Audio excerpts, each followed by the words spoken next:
Sufis study in Sufism, and matters about Sufism, if dealt with at all, must involve the minimum of their attention. The reverse is true of externalist scholars. The scholars say that they are objective and that the Sufi is subjective. The Sufi says that nobody who does not see the whole picture can be objective, that the person who tries to assume an objective posture is unable to do so until he has had the experiences which alone grant objectivity. From the point of view of the Sufi, the scholars and similar approaches are inadequate. From the viewpoint of the externalist, the Sufi is dealing in capricious things, and is inefficient and inconsistent in saying that he will only teach something which will have an effect, not the whole corpus of materials.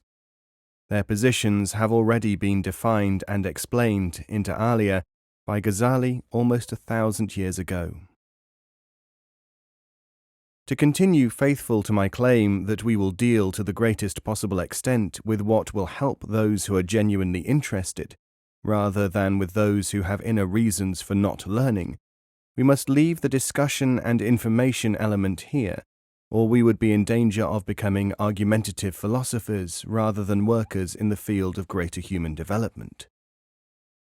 The next part of this exposition will deal with the problems which Sufis find in conveying the truth of their experiences and how these are solved. We can prepare for this by noting two of them. The first is that when people have an overriding interest, a preoccupation, this may have to be solved before they can study Sufism. Someone, for instance, who says, "Why are Sufis not involved in political action?" is clearly interested in political action and should stick to it until Sufism becomes more interesting to him or her, or until he or she becomes so really dedicated to political action, or anything else, that Sufism is not a real interest anymore. When the mind is full of established biases, it will not be able to graft Sufism on top of them. I will end with the poem of Rumi to this effect, and you will see its equivalence to the way which things about obsession, conditioning, and preconceptions are put in more modern language. Two insects eat from the same place, but from one is a sting and the other honey. Both kinds of deer have the same grazing and water, from one dung, the other musk. Each of two canes feeds from one thing. This one is empty, the other full of sugar. It is not our experience that people in the East can always understand Sufism better than in the West. At the same time, even in educational circles in the West, the influence of the commercial society perhaps has produced attitudes which inhibit learning capacity, that of Sufism included. The example which has struck me most forcibly is connected with assumptions about what one is to teach and what ground this is to cover.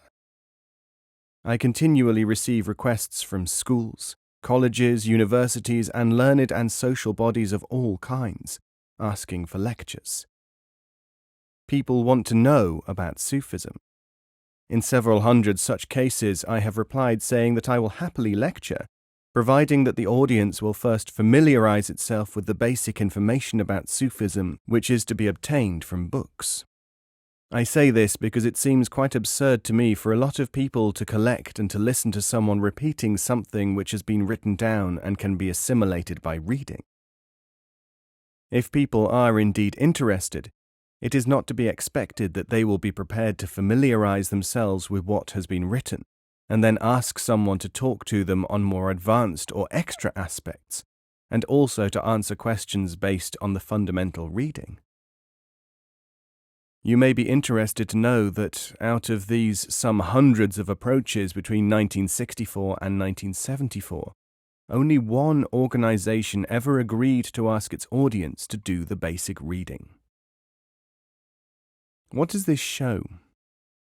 It may show that people want to exercise curiosity, what is this man like? Or that they do not believe that you can get anything from books, though I have written books on the subject, and what were those for? It cannot be that the students can understand only if spoken to, and not through the written word. If that were so, they would probably be so backward that there would be little point in addressing them anyway. Such people exist, too, in the East, but they tend to be found most often among those who have been exposed to Western-style advertising, where the feeling is engendered that something can be obtained or enjoyed by what they imagine to be the easiest course, in this case by listening. What makes this all the more interesting is the nature of the reactions. Some people have become quite annoyed with me for asking them to get to know something of the subject first, as if they were hiring me to do their work for them. In fact, one or two have actually said such things as, "Why should our people read when you can tell them?" I am afraid that they become even more annoyed when I ask why anyone should give a talk on, say, beekeeping to people who could not understand words. How far back do we go? Others say, as if it made any difference to the discussion, the presence of the personality makes all the difference. Difference to what? Basic facts about Sufism do not need a personality to convey them. Sufism, in education, needs the sort of audience which will be able to attend to what the Sufi and Sufism say. The block which Sufis call the veil, which people or human modes of thought interpose between the knowledge and themselves, can effectively mean that at times and in places there is nobody to tell. The Anwar-i-Suhaili puts it thus: "Do not offer the mystery to everyone, for in this centre of earth we have travelled enough, and there was no helper of the secrets." The study of Sufism requires a trained observer. In the Western scientific and literary scholastic traditions, certain minimum capacities are demanded before the observer, student, or researcher can be said to be capable of carrying on his investigations. Naturally, these qualifications help in two ways. First, they help to assure others that the observations are likely to be good and sensible.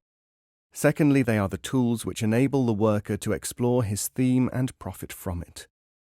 In Sufism, exactly the same criteria apply. The investigation of Sufism has to be carried out by someone who is himself qualified by having the background which will enable him to research the right phenomena, at the right time, in the right place. Enable him to experience what he has encountered, and, ideally, enable him to render this in a communicable form to others. You do not do the watchmaker's job with the bootmaker's tools, and an admirable nuclear physicist may make a very indifferent mechanic or philosopher. Scientific training is needed for scientific investigations. Sufi training is needed for the exploration and understanding of Sufism. This simple fact is obscured by the unconscious assumption that current intellectual and scientific approaches are suitable for all studies, even perhaps that they are better than any others, even perhaps that the thing being observed cannot itself be assumed to have methods and procedures which have been designed for observing it. We should, however, not be too hasty. Western observers started by looking at outside and backward peoples and histories before they started to analyze themselves with their own tools. Some sort of a hangover of this attitude may be present in the failure to grasp too readily that a thing may already have its own science, and a visible one. The great poet Hafiz has spoken of the approach by diligent study of the ordinary sort as being impossible, as have so many of the other Sufi masters. Only the bird perceives the rose totally, as not everyone who reads a leaf knows its meaning. O you who from the book of reason would see the signs of love, I fear that you cannot fathom this subtlety by research. The Sufi study methods involve a preparation of the psychology of the learner's mind by a variety of methods, which must correspond with his or her mental set and the condition of subjective characteristics. The conditioned or immature self which tends to control him and makes further progress impossible until it has been brought into subjection, set aside, or transformed. Some methods are publicly known, but their devising and application depends upon many factors, and is so finely tuned that there is no point in trying to adopt them from books as devotional exercises and so on. Sufism is studied by means of itself. Some people answer, but why should I study it in order to find out if it is any use to me? The answer to this, of course, is simply, there is no reason why you should do so unless you want to, this desire being based on what you read and what you hear about it. The children of the consumer society are accustomed to asking, why should I do this or that, and being told that it is because it will make you bigger, calmer, richer, happier, more successful, and so on. And so they frame their questions in this way. And consequently, by the hard sell or the soft sell, they either buy or refuse to buy. But the Sufi materials are not put in this way at all.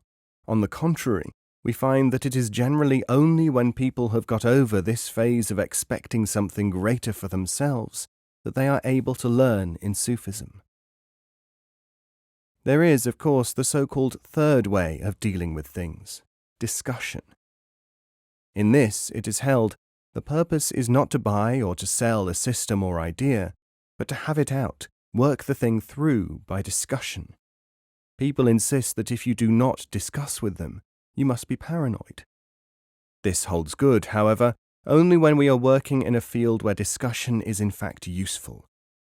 It is interesting to note that many people who are full of Sufi arguments taken from books and supposedly Sufi circles have failed to register the many passages in the teaching which say such things as, someone being saved from drowning does not ask your parentage.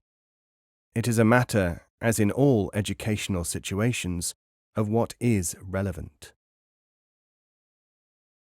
Discussion is useful only in matters requiring discussion. It may be of less value when it is only a matter of someone who insists on discussion, needed or otherwise, the need to discuss. An instance comes to mind, admittedly an exaggerated case, but after all it is the more pronounced varieties of diseases which are used for illustration purposes. A man came to see me and said, if I go to Oxford and get a doctorate of philosophy, I can end up as the head of the BBC. What equivalent can Sufism offer? Please note that he had not even registered that there is only one head of the BBC, and plenty of PhDs and even Oxford D.Phils are nowadays tending hamburger stalls. He was an intelligent man with a good position in life, but as he could only think in terms of the consumer society, and in terms of rank and power, and presumably what he imagined might be happiness, I could only say, brother, we have nothing whatever to offer you. Now, as far as I can find out, he is quite happy, having concluded that Sufism does not offer anything that he might have been missing. The possible role of Sufi attitudes in education, particularly in the contemporary world, seems distinctly to be in making clear in such terms as these that we are living in a world where certain orientations, such as those just described, are so common that we don't know that we are their prisoner. Sufis hold that there is all the difference in the world between your ambition commanding you and you commanding it. I am sure that, now that so many human difficulties have been surmounted, man and womankind is in a position to give attention to those possibilities of human flexibility which previously had no cash value and hence were underdeveloped. One of the most useful extrapolations from Sufic experiences which are usable on ordinary study levels are what we call teaching stories. Several hundred of these are now in print in Western languages, assembled from the classics, from oral tradition and also specially written for present-day cultures. Their impact and value has been very extensive. By familiarizing readers with concepts which they had not considered before, the stories have been appreciated as an educational tool in psychology and also in general education. Many, for instance, are in use both for schools and in teacher training courses. These materials have also been adopted for improving thinking methods and for relating various concepts in a manner which was previously found difficult or impossible by various kinds of experts, including workers even in physics. We have found the stories useful in confirming feelings which people already had, but did not know how to relate to thinking patterns. One actual teaching function of the tales lies in having people select the ones they like and the ones they understand, and then discarding these to work for the time being with the remainder. This is, of course, the reversal of the usual method when people tend to concentrate upon what attracts them in any material, including religious materials, and working with that. By making the person attend not just to selected stories or things which impress him most, but upon the whole range of the stories, we are able to prepare areas of his thinking which he would generally neglect. Successive depths and levels in interpretation of the stories signal an increasing development of awareness and make it possible to understand at once the stage arrived at by the student and to do further work with him. We find that the range and variety of the stories are most useful in dealing with many of the victims of misinformation who have recently started to adopt emotional forms of Sufism from books and certain Middle East cultists. Because the stories cover such a range, and because many of them come from such authorities as Ghazali and Rumi, who are at least notionally accepted by these people, they are able to widen their vision and, often, ultimately to escape from the near-clinical states of excitement and depression in which they have so often spent a great deal of time. The repertoire of Sufi tales and their content and versatility are almost infinite. Sufi knowledge can be furthered, and traditionally, as at present, is furthered, by the application of impacts. Here, tales and encounters merge. Sometimes this takes the form of introducing incongruities which make the individual think or make his mind work in another, sharper and clearer fashion. Sometimes it is necessary to redeem the jaded awareness first. This technique, too, can be used and is employed in a contemporary context. The most familiar technique is that of jokes. In the Mullah Nasruddin corpus, in addition to the structures which the jokes embrace, which is something else, the blow administered by the joke makes possible a transitory condition in which other things can be perceived. The fact, often noted by book reviewers, that many Nasruddin stories are not jokes at all, is also part of the total technique. The intention here is to prevent the stabilization of this form of humor into funny things and those which are not funny. The Nasruddin story is intended to be unexpected.